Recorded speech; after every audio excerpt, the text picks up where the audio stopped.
Welcome और welcome back to my channel. जो हमने टॉप 100 एमसीक्यू जो भी न्यू एमसीक्यू न्यू टॉपिक आपसे आपके एचपी टेट के पेपर में पूछे जाते हैं जेबीटी और टेट में टीजीटी में, उसके लिए हमने जो सीरीज स्टार्ट किया है उसके ऑलरेडी 55 क्वेश्चन हम कर चुके हैं। प्रीवियस वाले 3 पार्ट्स में आप वो वाले क्वेश्चन चेक कर सकते हो और नेक्स्ट आज हम 56 क्वेश्चन से स्टार्ट करेंगे। तो फर्स्ट क्वेश्चन है, Spencer describes education as. Spencer जो है एक साइकोलॉजिस्ट है और इन्होंने जो है किस तरह से डिफाइन किया है एजुकेशन को, ये हमें बताना है। मीनिंगफुल लाइफ बोला, कंप्लीट लिविंग बोला, सेल्फ लर्निंग बोला या प्रिपरेशन फॉर लाइफ बोला। तो आपने जैसे पढ़ा होगा एक डेवी का कॉन्सेप्ट हम पढ़ते हैं। डेवी ने क्या बोला था एजुकेशन को? एजुकेशन एज लाइफ उन्होंने बोला है। ठीक है, ये याद रखना है, ये डेवी का कॉन्सेप्ट है। और एजुकेशन फॉर कंप्लीट लिविंग ये कॉन्सेप्ट हमारा स्पेंसर का आ जाता है। तो यहाँ पे राइट आंसर हमारा क्या आ जाएगा? बी आ जाएगा। मतलब कंप्लीट लिविंग का मतलब वैसे तो यही है कि जो भी लाइफ है उसकी फुल प्रिपरेशन हमने करनी है। तो प्रिपरेशन फॉर लाइफ भी वैसे तो दे रखा है, बट प्रॉपर हम इसे करेंगे education for complete living, proper ये इनका कोड आ जाता है। ठीक है, next, hidden curriculum is. Hidden curriculum क्या है? देखो, आपने एक कॉन्सेप्ट याद रखना है। ये कॉन्सेप्ट जो था वो पहली बार 1908 में फिलिप जैक्सन ने दिया था अपनी बुक लाइफ इन क्लासरूम में। ठीक है, उनकी बुक का नाम याद रखोगे, लाइफ इन क्लासरूम। 1908 में फिलिप जैक्सन के द्वारा ये हिडन करिकुलम का पाठ्यक्रम सॉरी कॉन्सेप्ट दिया गया था। तो इसमें बोला गया कि ये जो करिकुलम है, हिडन करिकुलम बेसिकली किस तरह का करिकुलम होता है जो टीचर के द्वारा या सिलेबस के थ्रू नहीं पढ़ाया जाता, इसे स्कूल पढ़ाता है। ठीक है, तो जैसे ऑप्शन हमारे पास दे रखी है, prescribed formal syllabus, curriculum hidden in the text, syllabus practised by school. तो ये नहीं आएगा, मतलब इनडायरेक्ट वे में एक तरह से इनफॉर्मल गेनिंग है वैल्यूज एंड बिलीव्स की। यहाँ पे जिस तरह के ऑप्शन है उसके अकॉर्डिंग सी हमारा राइट आंसर आ जाएगा। नेक्स्ट है, dash is the behavioural trait in adolescents. अगर हम किशोरों के बारे में बात करें, अडोलसेंट्स के बारे में बात करें, वो इस स्टेज में अलग अलग चैलेंजेस क्राइसिस को फेस करते हैं, अलग अलग बिहेवियर ट्रेल्स होते हैं उनके। ठीक है, तो यहाँ पे कौन सा बिहेवियर ट्रेट होगा जो अडोलसेंट्स में देखने को मिलता है? फ्रस्ट्रेशन, माल एडजस्टमेंट, अग्रेशन या struggle with their identity. Struggle with their identity एक तरह का क्राइसिस आ जाता है उनका। ठीक है, बिहेवियर ट्रेट नहीं है ये। अग्रेशन जो है, it is part of mall adjustment. Mall adjustment जो है वो खुद में एक ब्रॉडर टर्म आ जाती है। और तो यहाँ पे जो राइट आंसर हमारा आ जाएगा, अगर हम बात करें कि बिहेवियरल ट्रेट। ठीक है, क्योंकि माल एडजस्टमेंट या फ्रस्ट्रेशन एक तरह के बिहेवियर ट्रेट नहीं है। स्ट्रगल विद देयर आइडेंटिटी ये भी उनका बिहेवियरल व्यवहारात्मक अभिलक्षण नहीं है। अग्रेशन है ना, वो बिहेवियर ही है ना हमारे, एक तरह के गुस्सा रहा है या कुछ और, तो उसे हम बोल सकते हैं, but it is part of mall adjustment, ये आपको पता होना चाहिए। नेक्स्ट है, व्हाट इज पेडागोजी। शिक्षा शास्त्र क्या है? इंपॉर्टेंट है ये भी, इस तरह का क्वेश्चन आपको पता होना चाहिए। It is broad range of teaching methodology including assessment and instruction या टाइप ऑफ लर्निंग एक्टिविटी या group of teaching learning material, lesson plan execution, क्या बोलेंगे इसे? तो पेडागोजी का मीनिंग जो है वो किससे रिलेटेड आ जाता है? पेडागोजी जो है वो रिलेट करता है किससे? शिक्षा शास्त्र मतलब टीचिंग मेथड से related. How to lead a child या how to guide a child, ये इसका राइट आंसर बन जाता है। तो ए यहाँ पे हमारा राइट आंसर है। नेक्स्ट क्वेश्चन है, maturation with reference to child growth is. Maturity परिपक्वता के बारे में हमने सुना है, तो ये फीलिंग्स हैं या physical psychological and adoptive changes है, बच्चे की ग्रोथ में इंटरेस्ट है, इमोशन है। तो मैच्योरेशन जो है वो दोनों तरह की होती है। कॉग्निटिव मैच्योरिटी भी है, संज्ञानात्मक भी आ जाती है, फिजिकल मैच्योरिटी भी आ जाती है, दोनों ही तरह की आ जाती है ना। और मैच्योरेशन या परिपक्वता का मतलब है बायोलॉजिकल ग्रोथ एंड डेवलपमेंट को मैच्योरिटी कहते हैं, जो थ्रू आउट द लाइफ चलती जाती है। मतलब कॉग्निटिव या फिजिकल जो भी स्किल्स कौशल हमारे अंदर आते जाते हैं, वही हमारी मैच्योरिटी आ जाती है, फिजिकल सेंस में या कॉग्निटिव सेंस में। ठीक है, नेक्स्ट है, व्हाट इज इनफॉर्मल एजुकेशन। अनौपचारिक शिक्षा। देखो, एजुकेशन के बारे में, एजुकेशन इस तरह के क्वेश्चन आपको पता है ज़्यादा आपके पेपर में पूछे जा रहे हैं। इनफॉर्मल एजुकेशन या मैं आपको बता रही थी कि एजुकेशन जो है उसे 3 टाइप में हम डिवाइड कर देते हैं। औपचारिक, फॉर्मल, इनफॉर्मल, अनौपचारिक, और एक आ जाती है नॉन फॉर्मल, गैर औपचारिक। ठीक है, फॉर्मल जो है जो प्रॉपर स्कूल में एज जो भी है हमारी उसके अकॉर्डिंग करवाई जाती है। इनफॉर्मल जो है, जो हम घर परिवार इधर-उधर से अपने पर्सनल एक्सपीरियंस के थ्रू जो सीखते हैं, और नॉन फॉर्मल एजुकेशन जैसे प्रौढ़ शिक्षा, अडल्ट एजुकेशन आ जाती है ना? उसे नॉन फॉर्मल एजुकेशन कह दिया जाता है। तो इनफॉर्मल एजुकेशन क्या हो जाएगा? एजुकेशन गेन इन स्पिरिचुअल का सेंटर, या प्राइमरी एजुकेशन को बोलेंगे, या वेरियस सोर्सेज इन लाइफ। तो यही अभी मैंने आपको बोला ना कि अलग-अलग, जैसे फैमिली, फ्रेंड या इधर आस-पास से अपने पर्सनल एक्सपीरियंस जो है उनसे हम सीख लेते हैं, वही है हमारा इनफॉर्मल एजुकेशन। नेक्स्ट है, what is phonology in language development of child. Phonology क्या है? देखो, जब भी हम लैंग्वेज के बारे में बात करते हैं, लैंग्वेज के कुछ कंपोनेंट्स आ जाते हैं, जिनमें से एक फोनोलॉजी है, एक आता है मॉर्फोलॉजी, ध्वनि विज्ञान आ गया फोनोलॉजी, और मॉर्फोलॉजी रूप विज्ञान आ गया। फिर एक आता है सिमेंटिक्स, अर्थशास्त्र, एक आता है सिंटेक्स, प्रेगमेटिक्स। ठीक है, ये 4-5 टोटल मतलब कंपोनेंट्स आ जाते हैं लैंग्वेज के। फोनोलॉजी किससे रिलेट करता है? साउंड से या रिलेटेड आ जाता है। और साउंड की अगर हम बात करें, जो बेसिक यूनिट है वो इसीलिए फोनीम को कह देते हैं, ठीक है।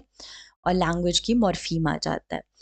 तो मतलब हर एक जो हम, जैसे मैं बोल रही हूँ, वो एक तरह की साउंड्स ही हैं, अल्फ़ाबेट्स हैं, साउंड्स हैं, ए बी सी डी आ ई, है ना? सारी साउंड्स हैं एक तरह से ये। तो उसकी स्टडी को फोनोलॉजी कह देते हैं। फिर उनसे क्या कर रहे हैं, कुछ मीनिंगफुल वर्ड्स बन रहे हैं, वो मॉर्फोलॉजी आ जाता है। फिर उन वर्ड्स का या सेंटेंसेस का कुछ अर्थ है, मीनिंग है, उसे सिमेंटिक्स कह देते हैं। फिर उन वर्ड्स का यूज़ करके हम कुछ फ्रेजेस या सेंटेंस बनाते हैं, वो सिंटेक्स आता है।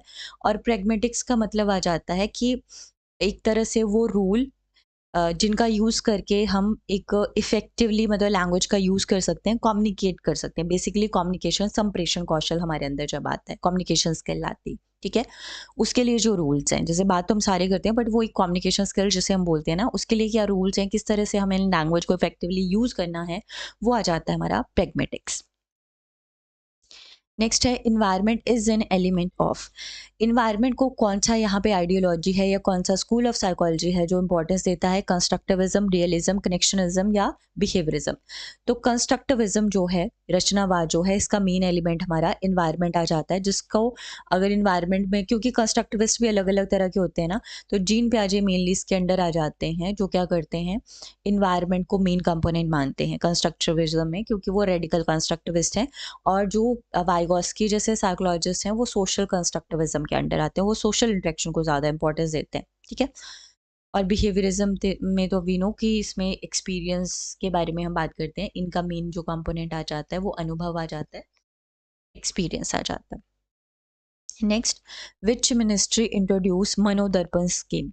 मनोदर्पण स्कीम जो है वो इंट्रोड्यूस की गई थी। किस लिए इंट्रोड्यूस की गई थी? इसका मेन रीज़न था, जो बच्चे हैं, स्टूडेंट्स हैं, बेसिकली विद्यार्थी, उनको साइको सोशल सपोर्ट प्रोवाइड करना, ठीक है। क्या इसका पर्पस था? साइको सोशल सपोर्ट प्रोवाइड करना। ये 21 जुलाई 2020 को MHRD, ministry of human resource and development, जिसे हम मिनिस्ट्री ऑफ एजुकेशन के नाम से जानते हैं, इनके द्वारा लॉन्च की गई थी, इंट्रोड्यूस की गई थी। क्योंकि इस तरह का अगर क्वेश्चन आपके साइकोलॉजी वाले पार्ट में आए, तो आपने मिनिस्ट्री ऑफ एजुकेशन ही आंसर करना है, क्योंकि वही मेन एजुकेशन से डील करेंगे। Civil aviation, agriculture, commerce and industry ये तो करेंगे नहीं, ऑब्वियसली, है ना। नेक्स्ट है, which one of the following severe mental disorder. देखो, ये बोल रहे हैं गंभीर मानसिक विकार कौन सा है, ऐसा नहीं उन्होंने बोला कि कोई भी नहीं है या कौन सा है, मतलब ये सिंपली सीवियर कौन सा है, मतलब सारे ही ये क्या है, मानसिक विकार है, ओके, मेंटल डिसऑर्डर है, बट सीवियर बहुत गंभीर कौन सा है? तो anxiety, depression, bipolar disorder normally होता है बहुत केसेस में, बट इतना कुछ सीवियर नहीं है ना। बट ये जो हमारा आ जाता है सीजोफ्रेनिया, ये एक सीवियर मेंटल डिसऑर्डर है। इसमें बेसिकली मतलब ऐसा हो जाता है कि रियल क्या है या रियलिटी से बिल्कुल कांटेक्ट में ही नहीं रह पाता है वो पर्सन, ठीक है। He lost the touch of reality actually, तो इसीलिए से सीवियर मेंटल डिसऑर्डर में रखा जाता है। नेक्स्ट है, the NCF 2005 was prepared by. बहुत इजी क्वेश्चन है। एनसीएफ, नेशनल करिकुलम फ्रेमवर्क, जो इससे पहले भी कई बार आ चुका है, अब नया वाला भी आ गया है। 2005 जो है, ये बेसिकली किसने बनाया था? तो ये एनसीईआरटी ने बनाया है, ठीक है। राइट आंसर हमारा क्या आ जाएगा, क्योंकि स्कूल एजुकेशन से मेनली कौन डील करता है? एनसीईआरटी डील करता है। ठीक है, कि उसका सिलेबस क्या होना चाहिए था, करिकुलम कैसा होना चाहिए था, एनसीईआरटी के अंडर ही आती हैं सारी चीज़ें, तो एनसीईआरटी ही फ्रेमवर्क बनाता है, तो एनसीईआर 2005 जो है वो एनसीईआरटी के द्वारा बनाया गया था। नेक्स्ट है the word adolescence has been derived from the word adolescere होना चाहिए था या अडोलसेर होना चाहिए था यहाँ पे, ठीक है।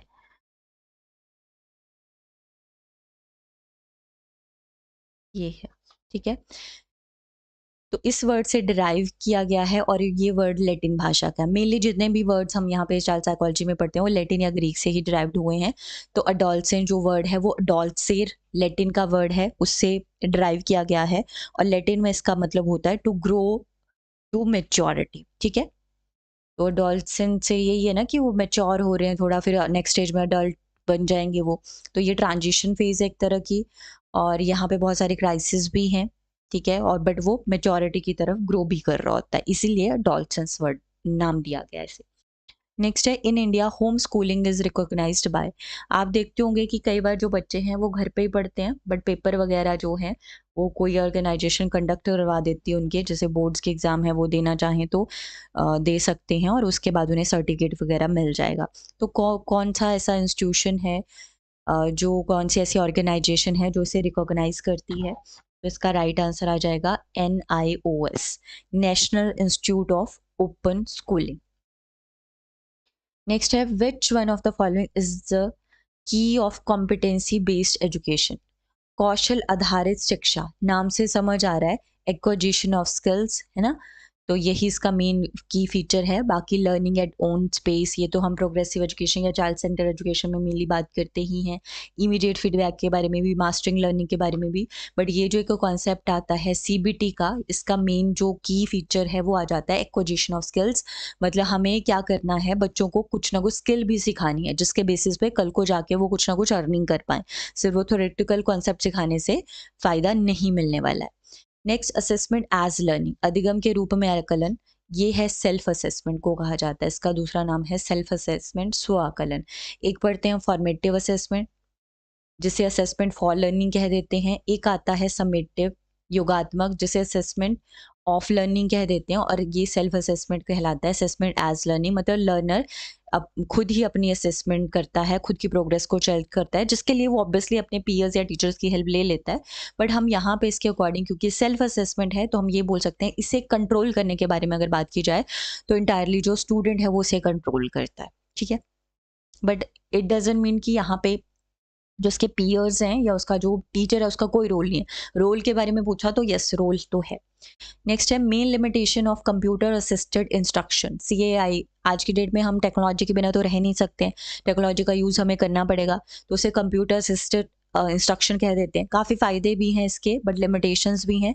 क्या लगता है, देखो सेल्फ लर्निंग टेक्निक है, जैसे अभी आप ये कंप्यूटर असिस्टेड इंस्ट्रक्शन ही आपके लिए, और सेल्फ लर्निंग आप कर रहे हो, ठीक है। अपनी पेज से पढ़ सकते हो, फास्ट फॉरवर्ड कर सकते हो, रुक सकते हो, पॉज ले सकते हो, बाद में पढ़ सकते हो, सारी चीज़ें कर सकते हैं। इसमें टेक्स्ट, रैपिड, साउंड, वीडियो सब मिक्स किया जा सकता है ना। इमीडिएट फीडबैक भी मिल जाती है इसमें, बट ये बहुत ज़्यादा मैकेनिकल है, ठीक है। और सम टाइम बच्चा डिस्ट्रैक्ट भी हो जाता है इस सिनेरियो में, जैसे आप लोग कई बार हो जाते हो, पढ़ना था कुछ और, ध्यान रील्स में चला गया या एड्स में चला गया, है ना। तो ये लिमिटेशन है एक तरह से, बट फायदे भी हैं इसके काफ़ी। Next, which of the following classroom practice is not an outcome of behaviour modification approach. I think approach के बारे में मैंने पीछे भी कहीं पे बात की थी। तो ये जो बिहेवियर मॉडिफिकेशन अप्रोच है, इसमें, इसके अंडर अगर हम बात करें, क्या प्रैक्टिस नहीं किया जाता है। Repetition without reinforcement does not enhance learning, या पनिशमेंट इज वेरी इफेक्टिव बोल रहे हैं, या interest in work and improvement होती है, variation in presenting the reinforcers help modification of behaviour, या अलग अलग जो भी हम रीइंफोर्समेंट वेरियस टाइप की प्रोवाइड करते हैं उससे हेल्प मिलती है, ये तो सही है। Repetition with reinforcement does not enhance learning. Punishment, अब देखो punishment is very effective for eliminating undesirable behaviour. हम ये नहीं बोलेंगे कि ये बहुत ज़्यादा इफेक्टिव है पनिशमेंट, नॉर्मली तो हमें पता है हम पनिशमेंट को अवॉइड ही करना होता है। तो बिहेवियर मॉडिफिकेशन अप्रोच की हम बोल सकते हैं कि ये जो एक तरह से क्लासरूम प्रैक्टिस है, ये आउटकम नहीं है बिहेवियर मॉडिफिकेशन अप्रोच का। बी हमारा यहाँ पे राइट आंसर आ जाएगा। Next, which is not a characteristic feature of course delivery. In teacher centre approach, ये जो अध्यापक केंद्रित उपागम होता है, इसमें क्या इसका अगेन करेक्टरिस्टिक नहीं है, विशेषता नहीं है? Use of lecture method, summative test, active learning, no unit planning and unit test. अब देखो जब टीचर सेंटर अप्रोच क्या होता है, जब टीचर मेन सेंटर में है वो क्या करेगा, मतलब टीचर अपने अकॉर्डिंग मेनली चीज़ें करवाता है, बट वो क्या करता है, लेक्चर मेथड का यूज़ करता है मेनली, है ना? समेटिव टेस्ट भी वो लेता है, ओके। और इसमें क्या बोला है इन्होंने कि एक्टिव लर्निंग होती है या नहीं होती है इसमें। इसमें बोला ना not a characteristic feature of course delivery, या no unit planning and unit test. तो इसमें इस क्वेश्चन का आंसर आप लोग देना, नेक्स्ट क्लास में मैं इस क्वेश्चन का आंसर बता दूंगी, क्योंकि हमने बहुत सारे अभी तक क्वेश्चन पढ़े हैं और ये कोई ऐसा नहीं है कॉन्सेप्ट बेस्ड क्वेश्चन नहीं है, एक अंडरस्टैंडिंग बेस्ड क्वेश्चन होता है ना, वो है ये। जैसे हम teacher centred child centred approach के बारे में आज की डेट में बात करते हैं, मेन इंपॉर्टेंस चाइल्ड सेंटर्ड को ही देते हैं कि बच्चे के अकॉर्डिंग सारी चीज़ें होनी चाहिए, उसी की ज़रूरतों का ध्यान रखना है, उसके इंटरेस्ट एबिलिटीज़ का ध्यान रखना है, वो एक्टिवली पार्टिसिपेट करे, है ना, ये सारी चीज़ें के बारे में हम बात करते हैं। तो टीचर सेंटर्ड में क्या बात करते हैं और जो इसमें बात नहीं करते हैं, क्योंकि नॉट ए कैरेक्टरिस्टिक फीचर पूछा है ना, तो वही आपका राइट आंसर होगा। तो एक बार कमेंट करके बताना कि 73 का राइट आंसर क्या होगा, ठीक है? जो भी कमेंट करेगा वो वहाँ पे मैं एक बार क्लियर कर दूंगी, बाकियों को नेक्स्ट क्लास में कर दूंगी। नेक्स्ट है, which one of the following is not a characteristic of integrated learning. एकीकृत या समेकित शिक्षण के बारे में हम बात करते हैं, अगेन नॉट पूछा है, इसकी कैरेक्टरिस्टिक जो नहीं है। फ्लेक्सिबल स्टूडेंट ग्रुपिंग की जाती है, इनफ्लेक्सिबल शेड्यूल है इसमें, sources that go beyond text book या रिलेशनशिप अमंग कॉन्सेप्ट। तो देखो करेक्टरिस्टिक्स जो नहीं है, इंटीग्रेटेड टीचिंग का मतलब क्या होता है, इकट्ठा एक साथ अलग अलग एड्स का यूज़ कर रहे होंगे, हम सारे बच्चों को एक साथ, फ्लेक्सिबिलिटी का ध्यान रखते हैं, उनकी इंटरेस्ट एबिलिटी के अकॉर्डिंग पढ़ाते हैं ना, तो फ्लेक्सिबल स्टूडेंट ग्रुपिंग हो सकती है इसमें। Sources that go beyond text book, मतलब कुछ और रिसोर्सेज का टेक्स्ट बुक के अलावा, जैसे पीपीटी का यूज़ कर लेते हैं, ऑडियो विजुअल एड्स का यूज़ कर सकते हैं, जिससे बच्चों को अच्छे से समझ आ जाए। रिलेशनशिप अमंग कॉन्सेप्ट, ये तो सही बात है ही। इनफ्लेक्सिबल शेड्यूल नहीं होगा इसमें, इसमें फ्लेक्सिबल शेड्यूल होगा, ठीक है, फ्लेक्सिबिलिटी रखनी होती है हमें। नेक्स्ट, अमूर्त से मूर्त चिंतन की ओर बढ़ना एक किशोर शिक्षार्थी की निम्नलिखित में से किस विशेषता को दर्शाता है?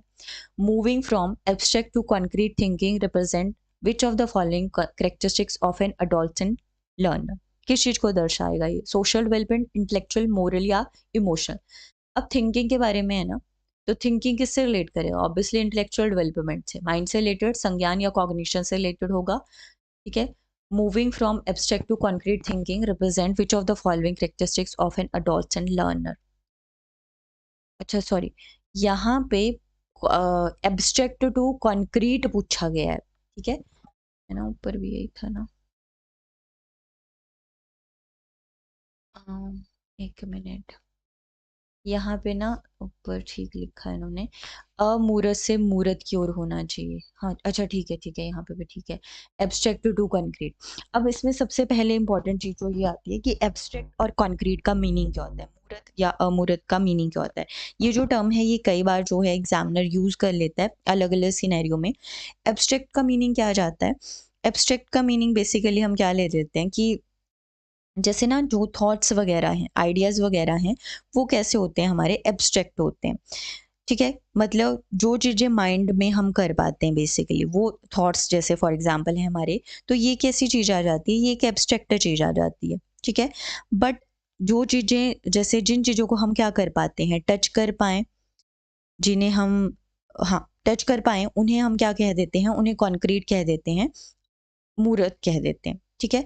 तो जब भी हम छोटा बच्चा है, उसके अंदर सबसे पहले कॉन्क्रीट थिंकिंग ही आती है, पियाजे के कॉन्सेप्ट में भी आपने ये चीज़ पढ़ी होगी, ठीक है। तो वो क्या आ जाता है, वो पहले कॉन्क्रीट इंटेलिजेंस उसके अंडर आ जाती है, फिर उसके बाद जब वो अडोलसेंस स्टेज में आ जाता है, तो वो क्या करता है, वो उसके अंदर एब्स्ट्रैक्ट थिंकिंग भी आना स्टार्ट हो जाता है ना, वो उस चीज़ को भी समझना स्टार्ट कर देता है। तो यहाँ पे हमसे क्वेश्चन पूछा गया है कि जब एक अडॉल्सेंट, एक किशोर जो है, वो मूव करता है एब्स्ट्रैक्ट से कॉन्क्रीट थिंकिंग की ओर, तो ऑब्वियसली थिंकिंग से रिलेटेड है, तो थिंकिंग जो है इंटेलेक्चुअल में ही इस यहाँ पे आने वाला है, ठीक है। कॉन्क्रीट टू एब्स्ट्रैक्ट देता तब भी वैसे यही आंसर हमारा यहाँ पे आएगा, ये इस थिंकिंग उसी से रिलेट करेगा, ठीक है। हो सकता है क्वेश्चन में भी गड़बड़ हो यहाँ पे। नेक्स्ट है, इनमें से किसका उल्लेख पीडब्ल्यूडी एक्ट या अधिनियम में नहीं है? नॉट का क्वेश्चन है। पीडब्ल्यूडी एक्ट जो है ये पहली बार 1995 में आया था। जो भी डिसेबल्ड पर्सन हैं उनको कुछ राइट्स देने के लिए बनाया गया था। फिर ये 2016 में आया। दोनों में फ़र्क क्या था कि यहाँ पे 7 डिसेबिलिटीज़ के बारे में बात की गई थी और यहाँ पे 21 डिसेबिलिटीज़ के बारे में बात कर दी। तो यहाँ पे बोला गया कि ऐसे लोगों को भी कुछ अपॉर्च्युनिटी मिलनी चाहिए, जिसके लिए आपको पता है रिज़र्वेशन वगैरह भी रखी जाती है अलग-अलग कोर्सेज़ में, जॉब्स में, है ना? फुल पार्टिसिपेशन होना चाहिए उनका, जैसे बाकी नॉर्मल लोग पार्टिसिपेट करते हैं, और मोस्ट इम्पॉर्टेंट उनके राइट्स का प्रोटेक्शन के लिए किया गया था। बट ये नहीं है इसका, ये मेंशन नहीं किया है कि कंपल्सरी एजुकेशन हमें देनी ही है, ये ऐसा कुछ मेंशन नहीं किया गया है ना, नॉट ही पूछा था ना, ठीक है। नेक्स्ट है, 2020 alliance with SDG 4 to revamp education system. अब ना हमारी जो नेशनल एजुकेशन पॉलिसी आई है वो कुछ ना कुछ एसडीजी प्रिंसिपल्स हैं उस पे बेस्ड थी। तो डीजी 4 जो एक हमारा यहाँ पे इसमें कुछ ऑब्जेक्टिव जो रखे गए उसी पे बेस्ड थी। तो उसमें क्या कहा गया था, किससे अलाइन करता है, ये क्या कहता है कि इंश्योर करना inclusive and equitable quality education and promote lifelong learning opportunities, या ensure economic development, social inclusion, या फिर एक सिटीज एंड ह्यूमन सेटलमेंट्स, या develop transparent effective and accountable institutions. तो यहाँ पे अगर देखा जाए, जो इंक्लूजन के बारे में बात है, इक्वालिटी के बारे में, साथ में क्वालिटी एजुकेशन के बारे में भी बात की गई है। देखो हमारी जो एजुकेशन पॉलिसी है ना 2020 वाली, वो 5 फंडामेंटल पिलर्स पे बेस्ड थी, जिसमें बोला गया क्वालिटी होनी चाहिए एजुकेशन में, गुणवत्ता हो, इक्वालिटी या इक्विटी समानता समता हो, अफोर्डेबल हो एजुकेशन, एक्सेस हो सभी का, और हम अकाउंटेबल भी हों। तो आई थिंक ये ए में ही सारा कुछ हमें मिल रहा है, तो राइट आंसर हमारा क्या आ जाएगा, ए आ जाएगा, ठीक है। सस्टेनेबल डेवलपमेंट ग्रोथ 4 के अंडर ये आ जाता है। नेक्स्ट है POCSO act 2012 is an act which deals with. ये जो पॉक्सो एक्ट है ये किसके साथ डील करता है? जो 18 साल से नीचे के बच्चे हैं उनके साथ अगर किसी भी तरह का सेक्सुअल असॉल्ट हुआ, सेक्सुअल हरेसमेंट हुआ, पोर्नोग्राफी हुई, तो उन उन ऐसे ऑफेंसेस से बच्चों को प्रोटेक्शन प्रोवाइड करता है ये एक्ट। तो राइट आंसर यहाँ पे ए हो जाएगा। नेक्स्ट है cause effect relationship studies through which of the following method. कारण प्रभाव संबंध का अध्ययन निम्न में से किस विधि द्वारा किया जाता है? ऑब्जर्वेशन विधि, क्लिनिकल मेथड, केस स्टडी या एक्सपेरिमेंटल। अगर हमने आई थिंक ओल्डेस्ट मेथड हमने पढ़ा था, ओल्डेस्ट मेथड कौन सा था? इंट्रोस्पेक्शन विधि थी, अंत्यदर्शन विधि थी, ठीक है, जो किसके द्वारा हमारे विलियम वुंड का ही कॉन्सेप्ट आ जाता है, ये उन्होंने ही दी थी। बट इसे क्रिटिसाइज किया था ये बोल के कि ये मेथड जो है बहुत ज़्यादा सब्जेक्टिव आ जाता है, ठीक है, व्यक्तिनिष्ठ है बहुत ज़्यादा ये। तो उसके बाद अलग अलग मेथड आए, जैसे ऑब्जर्वेशन मेथड आया था, उसके बाद फिर एक्सपेरिमेंटल मेथड वगैरह आए। तो ये जो कॉज एंड इफेक्ट, कारण और प्रभाव के बीच संबंध बताता है, ये हमारा एक्सपेरिमेंटल मेथड बताता है। ऑब्जर्वेशन में तो सिंपली हम ऑब्जर्व करते हैं, अवलोकन करते हैं सामने वाले को देखकर कि वो क्या कर रहा है। आज के लास्ट क्वेश्चन है अनयूजुअल रिपीटेटिव बिहेवियर एंड और a tendency to engage in a restricted range of activities are symptoms of. ये किसके सिम्टम है? ऑटिज्म कहेंगे, मेंटल रिटार्डेशन, हियरिंग डिसऑर्डर या स्पीड डिसऑर्डर। इसे ऑटिज्म या एएसडी, ऑटिज्म स्पेक्ट्रम डिसऑर्डर कहा जाता है, जहाँ पे बच्चा बार बार किसी तरह के बिहेवियर को रिपीट करता रहता है, आई कॉन्टेक्ट नहीं करेगा, अनयूजुअल कुछ बिहेवियर शो करेगा, क्वाइट प्राइवेट नेचर का होता है, सिंपल इंस्ट्रक्शन को भी नहीं समझ पाता है ना। तो एक तरह के मेंटल डिसऑर्डर या डेवलपमेंटल डिसऑर्डर में आ जाता है, ठीक है। तो एक क्वेश्चन मैंने आपके लिए छोड़ा है, उस क्वेश्चन का आंसर करना। नहीं आएगा तो चलो नेक्स्ट क्लास में हम उसे डिस्कस करेंगे, ठीक है, जैसे थोड़ा सा आपका इन्वॉल्वमेंट भी हो जाए, इसलिए ये क्वेश्चन आपके लिए छोड़ रहे हैं। चलो क्लास अच्छी लगी हो तो क्लास को लाइक ज़रूर कर दें, और नेक्स्ट अब लास्ट 20 क्वेश्चन हम नेक्स्ट वाले पार्ट में करने वाले हैं। तो आज के लिए बस इतना ही, बाय बाय, टेक केयर।